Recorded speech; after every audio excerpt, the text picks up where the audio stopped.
بسم اللہ الرحمن الرحیم الباب الثانی فی الاسم المبنی وهو اسم وقع غیر مرکب مع غیرہ مثل آ با تا ثا ومثل واحد و اثنان و ثلاثہ وکلفظ وحدہ فإنہ مبنی بالفعل علی السکون ومعرب بالقوہ۔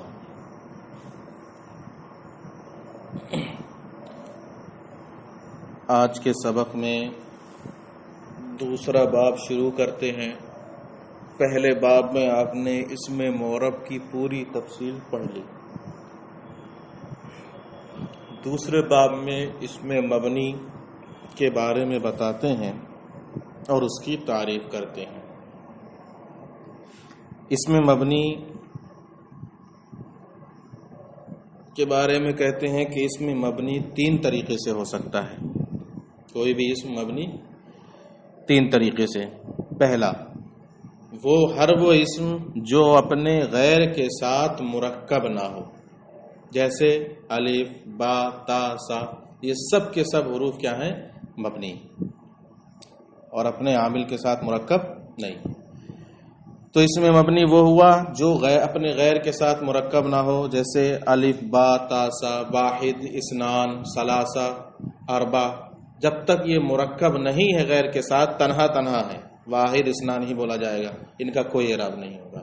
واحد، اثنان، ثلاثہ، یہ سب کے سب مبنی ہیں۔ ایسے ہی لفظ زید، جیسے لفظ زید، صرف زید بولا جائے یہ مبنی ہے، اس وقت اس کا کوئی اعراب نہیں ہے، لیکن جب غیر کے ساتھ مرکب ہو جائے گا تو حکم بدل جائے گا۔ اس قسم کے بارے میں بتاتے ہیں مبنی کہ یہ بالفعل تو سکون پر مبنی ہے لیکن بالقوا معرب ہے، یعنی جب تک یہ تنہا ہے، عامل کے ساتھ مرکب نہیں ہے، اس وقت تک یہ سکون پر مبنی ہے، لیکن اگر اس کے ساتھ عامل آ جائے اور غیر کے ساتھ اس کو مرکب کر دیا جائے تو اس میں معرب بننے کی صلاحیت باقی ہے۔ تو بالفعل معرب مبنی ہے لیکن بالقوا، یعنی قوت قریبہ اس کے اندر ایسی ہے جس کی بنیاد پر یہ معرب بھی بن سکتا ہے۔ جیسے قام زید، زید تک تنہا تھا، مبنی تھا، زید کے ساتھ قامہ لگا دیا گیا، زید کیا بن گیا؟ معرب ہو گیا۔ ایسے ہی الف تنہا کھڑا ہوا ہے تو مبنی ہے، کہا گیا قامہ الف، ٹھیک ہے۔ یا کہا ذہب واحد یا اثنان یا ثلاثۃ، یہ سب کے سب پھر کیا ہو جائیں گے؟ معرب ہو جائیں گے۔ تو اس میں مبنی پہلی صورت ہر وہ اسم ہے جو اپنے غیر کے ساتھ مرکب نہ ہو، جیسے آ با تا سا، اور جیسے واحد، اثنان، ثلاثہ اور لفظ زید تنہا، تو یہ سکون پر مبنی ہے بالفعل اور بالقوا معرب ہے۔ یہ قسم اول۔ دوسری صورت، یا وہ اسم مبنی اصل کے مشابہ ہو، یا وہ مبنی اصل کے مشابہ ہو جو کلمہ، تو وہ بھی کیا رہے گا؟ مبنی رہے گا۔ مبنی اصل مطلب وہ دلالت میں کسی اپنے معنی کو بتانے میں کسی قرینے کا محتاج ہو، جیسے حروف اپنا معنی بتانے میں کسی نہ کسی چیز کے محتاج ہوتے ہیں، تو چونکہ حروف مبنی الاصل ہیں، مبنی الاصل تین چیزیں، تمام حروف، فعل ماضی اور امراض، یہ تین چیزیں مبنی الاصل ہیں۔ اب حروف سے جو مشابہ ہوگا، جس طرح حروف اپنا معنی بتانے میں دوسرے کے محتاج ہوتے ہیں، اسی طرح کچھ ایسے اور کلمات ہیں جو اپنا معنی بتانے میں دوسرے کے محتاج ہیں، وہ بھی کیا ہو جائیں گے؟ مبنی ہو جائیں گے۔ جیسے کہ اسماء اشارہ بغیر مشار الیہ کے ان کا کوئی معنی نہیں، اسماء موصولہ بغیر صلے کے ان کا کوئی معنی نہیں، وغیرہ۔ یا وہ مبنی اصل کے مشابہ ہو بیان یکونا فی الدلالت علی معناه محتاجا الی قرینۃ، کہ وہ دلالت میں کسی قرینے، اپنے معنی پر دلالت کرنے میں کسی قرینے کا محتاج ہو، جیسے کہ اسماء اشارہ جیسے ہؤلاء اور نحویہا، او یکون علی اقل من ثلاثۃ احرف، یا وہ کلمہ خود تین حرف سے کم ہو، مثلا فی، ٹھیک ہے، من، یہ سب کے سب۔ او تضمن معنی الحرف، یا وہ کلمہ حرف کے معنی کو متضمن ہو، جیسے احد عشرہ سے تسعۃ عشرۃ، یہ کلمہ واو کے معنی کو متضمن، اصل میں تھا احد و عشر، 10 اور 1، بیچ میں سے واو کو نکال دیا گیا اور سیدھا احد عشرہ کر دیا گیا، اور اس کا معنی کیا ہو گیا؟ 11۔ تو یہاں پر یہ کلمہ واو کے معنی کو متضمن ہے 11 سے 19 تک، لہذا یہ کلمات بھی کیا بنیں گے؟ مبنی ہوں گے۔ اور یہ سب پہلی والی صورت کے بعد جتنے بھی آ رہے ہیں یہ سب کے سب ہمیشہ مبنی رہیں گے، یہ کبھی معرب نہیں بنیں گے، چاہے وہ مبنی اصل سے مشابہ ہو یا 3 حرف سے کم پر مبنی ہو یا معنی حرف کو متضمن ہو، یہ سب کے سب ہمیشہ مبنی ہی رہیں گے، یہ معرب بننے کی صلاحیت ان میں نہیں ہوگی، برخلاف پہلی والی صورت کے کہ جو اسم اپنے عامل کے ساتھ مرکب نہ ہو، تنہا ہو، تو وہ بالفعل تو مبنی ہے لیکن اس میں معرب ہونے کی صلاحیت ہوتی ہے، یا وہ 3 حروف سے کم ہو یا معنی حرف کو متضمن ہو، جیسے زا و من، 11 سے 19 تک، 11 سے 19، تو زا دیکھیے 2 حروف پر مشتمل ہے، ایسے ہی من 2 حروف پر مشتمل ہے، اور 11 سے 19 تک یہ سب کے سب معنی حرف کو متضمن ہے۔ وَهَذَا قِسْمُ لَا يَصِيرُ مُعْرَبًا أَصْلًا، اور یہ قسم کسی بھی صورت میں معرب نہیں ہوتی۔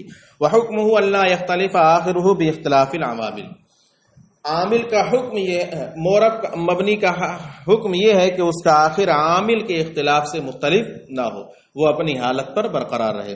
وحرکاتہ تسمى ضما وفتحا وکسرا وسکونہ وقفا، اور اس کی حرکتوں کو ضمہ، فتحہ اور کسرہ کہیں گے، اور اس کے سکون کو وقف کہیں گے، یعنی اس پر جو حرکت آئے گی حالت رفع میں ضمہ، حالت نصب میں فتحہ اور حالت جر میں کسرے سے تعبیر کریں گے، اور جب اس پر سکون آئے گا تو اسے وقف سے تعبیر کریں گے۔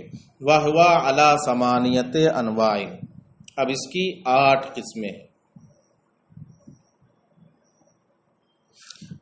مبنی کی کل کتنی قسمیں ہیں؟ 8۔ المضمرات و اسماء الاشارات والموصولات و اسماء الافعال و اسماء الاصوات والمرکبات والکنایات و بعض الظروف، یہ کل کتنی ہو گئی؟ 8۔ پہلی قسم المضمر یعنی ضمیر۔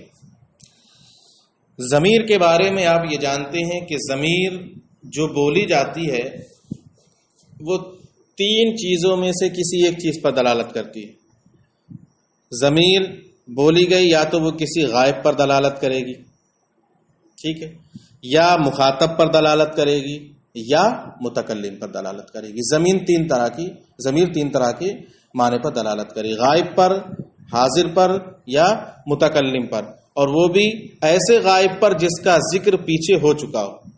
غائب پر اگر دلالت کر رہی ہے تو ایسے غائب پر جس کا ذکر پیچھے ہو چکا ہوگا۔ آپ پڑھتے ہیں زید گیا اور اس نے یہ کام کیا، تو اب اس کی جو ضمیر ہے یہ لوٹ رہی ہے کس کی طرف؟ زید کی طرف، اور زید کا ذکر پہلے ہو چکا ہے۔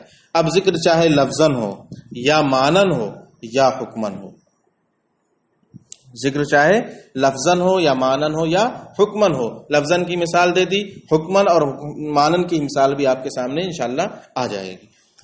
کہتے ہیں المضمر اسم وضع لیدل علی متکلم او مخاطب او غائب قدم ذکرہ، ضمیر وہ اسم ہے جو وضع کیا گیا ہو اس لیے کہ وہ دلالت کرے کسی متکلم پر یا مخاطب پر یا ایسے غائب پر جس کا ذکر پہلے ہو چکا ہو، لفظاً او معنن او حکمن، اب وہ چاہے لفظاً ہو یا معنن ہو یا حکمن ہو ذکر۔